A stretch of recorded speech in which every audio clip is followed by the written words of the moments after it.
T20 world కప్లో double super over match ఈరోజు match number 13 south Africa versus Afghanistan మధ్య జరిగింది. సూపర్ మ్యాచ్, అబ్సల్యూట్ సినిమా అని చెప్పొచ్చు. సౌత్ ఆఫ్రికా ఫస్ట్ బ్యాటింగ్ చేసి 187 రన్స్ చేసింది. ఆఫ్ఘనిస్తాన్ గెలవాలంటే 188 రన్స్ టార్గెట్, కానీ ఆఫ్ఘనిస్తాన్ 20 ఓవర్స్లో 187 రన్స్ మాత్రమే చేసి అవుట్ అయింది. దీంతో మ్యాచ్ టై అయింది.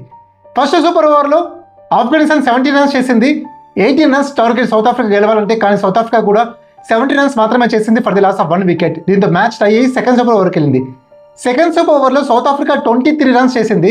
24 రన్స్ టార్గెట్ ఆఫ్ఘనిస్తాన్ మ్యాచ్ గెలవాలంటే, కానీ ఆఫ్ఘనిస్తాన్ 90 రన్స్ మాత్రమే చేసింది. దీంతో సౌత్ ఆఫ్రికా ఈ మ్యాచ్ సెకండ్ సూపర్ ఓవర్లో 4 రన్స్ గెలిచింది.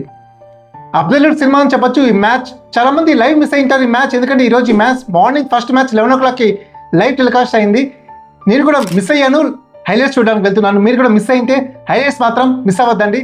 అలాగే నాకు తెలిసి టీ20 వరల్డ్ కప్లో first double super over match. అలాగే ఈ వీడియోని లైక్ చేయండి, మరిన్ని అప్డేట్స్ కోసం సబ్స్క్రైబ్ చేయండి. Thank you.